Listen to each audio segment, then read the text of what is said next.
घेऊन जन्माला आले. एका इशाऱ्यावर 10 सैनिक पाणी घेऊन तयार असायची. सरदारकी म्हणून मिरवलं असतं तिथपर्यंत छत्रपती शिवराय 5-50 वर्ष नाव राहिलं असतं, तिथून पुढे संपलं असतं सगळं.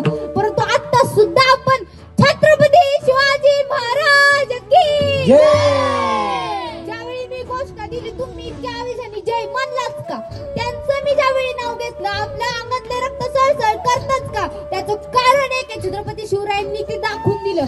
छत्रपती शिवरायांनी दाखवून दिलं की ते काय होते, त्यांचं देशाबद्दल किती प्रेम आहे, त्यांना स्वराज्य निर्माण करायचं आहे. तो माऊलींनी वयाच्या 16व्या वर्षी ज्ञानेश्वरी लिहिली, छत्रपतींनी वयाच्या 16व्या वर्षी स्वराज्य स्थापनेची शपथ घेतली.